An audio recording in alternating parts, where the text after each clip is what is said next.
नरेंद्र गिरी की संदिग्ध मौत मामले में एक और खुलासा हुआ है। बिना लिखित तहरीर पर पुलिस ने एफआईआर दर्ज की थी। ये बड़ा खुलासा हुआ है, जहां मौखिक तहरीर पर ही पुलिस ने एफआईआर दर्ज की थी। जॉर्ज टाउन थाने की पुलिस को ये मौखिक सूचना दी गई थी। शिकायतकर्ता ने एफआईआर वापस लेने की अब अर्जी दी है। शिकायतकर्ताओं ने सीबीआई को यही बयान दिया था।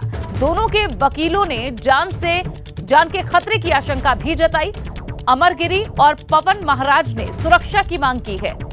ये बड़ी खबर आपको दे रहे हैं। एक और बड़ा खुलासा इसमें हुआ है, जहां मौखिक तहरीर पर ही पुलिस के एफआईआर दर्ज करने की ये खबर। नरेंद्र गिरी की संदिग्ध मौत मामले में यह खुलासा हुआ। बताया जा रहा है कि बिना लिखित तहरीर पर ही पुलिस ने एफआईआर दर्ज कर ली थी। जॉर्ज टाउन थाने की पुलिस को मौखिक सूचना दी गई थी और इसी के आधार पर यह एफआईआर दर्ज की गई, जिसके बाद अब शिकायतकर्ता ने एफआईआर वापस लेने की अर्जी दी। और ज्यादा जानकारी के लिए सीधा रुख करेंगे प्रयागराज से हमारे संवाददाता मोहम्मद मोइन का। मोइन, बताएं कि अभी तक क्या इस मामले में खुलासे और हुए हैं और किस तरह से देखा जाए कि पुलिस सिर्फ मौखिक शिकायत पर ही एफआईआर दर्ज कर रही है? देखिए, आपको बता दें कि एबीपी गंगा ने कल ये जानकारी दी थी कि एक हलफनामा दाखिल किया गया है, जिसमें जो एफआईआर करता अमर गिरी और पवन महाराज हैं, वो महंत नरेंद्र गिरी की खुदकुशी मामले में जो एफआईआर दर्ज कराई गई थी उसे वापस लेना चाहते हैं। एबीपी गंगा के पास कुछ और डॉक्यूमेंट्स मिले हैं, जिसके आधार पर यह कहा जा सकता है कि जो पूरा का पूरा मामला था उसमें जो एफआईआर दर्ज की गई वो बिना किसी लिखित तहरीर के दर्ज की गई थी। कोई लिखित तहरीर दी ही नहीं गई थी।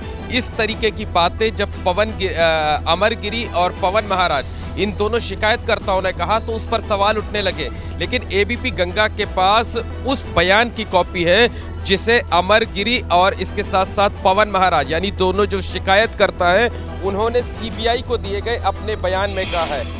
ये आप सीबीआई के उस बयान की प्रमाणित कॉपी देख सकते हैं। एक एक करके हम दिखाने की कोशिश करते हैं आपको। देखिए, ये साफ तौर पर लिखा हुआ है। इसमें लिखा हुआ है कि जो घटना का दिन था 20 सितंबर 2021, उसमें ये थाने गए। थाने जाकर के इन्होंने सिर्फ मौखिक रूप से सूचना दी, इन्होंने लिखित रूप से कोई तहरीर नहीं दी थी। इस तरीके का बयान अमर गिरी और पवन महाराज दोनों ने सीबीआई को दिया है और ये बेहद अहम दस्तावेज एबीपी गंगा के पास हैं। तो साफ तौर पर कहा जा सकता है कि इतने हाई प्रोफाइल और इतने चर्चित मामले में भी लापरवाही बरती गई, इंतजार नहीं किया गया, क्योंकि महंत नरेंद्र गिरी के शव के पास से उनका सुसाइड नोट बरामद हुआ था।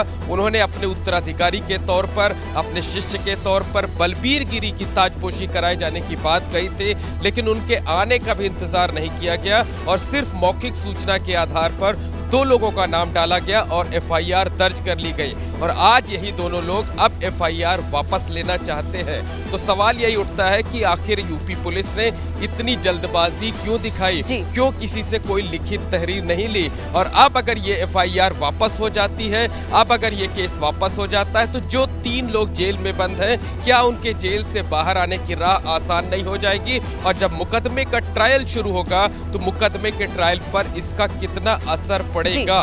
तो तमाम सवाल है और ये कहा जा जो खुलासा हुआ है इससे क्या साबित होता है? क्या ये आत्महत्या ही थी या फिर जिस तरह से शुरुआत में कहा गया कि ये मर्डर है, कोई षड्यंत्र है, इस तरह के आरोप लगे, तो इस खुलासे से क्या असर पड़ता है इन सवालों पर और इस पूरी गुत्थी पर? देखिए, जब महंत नरेंद्र गिरी की संदिग्ध हालत में मौत हुई थी 20 सितंबर 2021 को, तो तभी ये सवाल उठ रहे थे कि आखिर मामला क्या है, आत्महत्या का मामला है या हत्या का मामला है। तमाम लोगों ने दबी जुबान में कहा था और कई ऐसे लोग थे जिन्होंने खुलकर कहा था कि ये हत्या है। खुद महंत नरेंद्र गिरी के परिवार वालों ने कहा था कि वो बेहद साहसी व्यक्ति थे और वो आत्महत्या जैसा कदम उठा ही नहीं सकते थे। बहरहाल सीबीआई ने जांच की। सीबीआई ने अपनी जांच में ये पाया कि ये खुदकुशी का मामला है। इसी आधार पर चार्जशीट भी दाखिल की। लेकिन जिस तरीके से एक एक कर पिछले 2 दिनों से नए नए तथ्य सामने आ रहे हैं, उसके बाद ये जो मिस्ट्री है ये और उलझती चली जा रही है और एक बार फिर से ये चर्चा छिड़ने लगी है कि कहीं ये खुदकुशी के बजाय हत्या का मामला तो नहीं है, क्योंकि एफआईआर करने वाले एफआईआर वापस लेना चाहते हैं। वो इस आधार पर कोई कार्रवाई नहीं करना चाहते हैं। उनका साफ दावा है कि उन्होंने तो कोई लिखित तहरीर दी ही नहीं। उनका यह भी कहना है कि हमने आत्महत्या की बात नहीं की, हमने सिर्फ महाराज के शरीर शांत होने की सूचना दी थी। पुलिस ने मनमाने तरीके से एफआईआर दर्ज कर ली। तो अगर पुलिस ने मनमाने तरीके से एफआईआर दर्ज की तो उसके पीछे किसका दबाव था, क्या मंशा थी, ये तमाम सवाल ऐसे हैं जिनके जवाब आने बाकी हैं। ठीक है, तो कुल मिलाकर मोइन कुछ और सवाल हैं जो इस खुलासे के बाद अब खड़े हो गए हैं। उनका जवाब कब तक मिलता है ये देखना होगा। शुक्रिया फिलहाल इस पूरी जानकारी के लिए।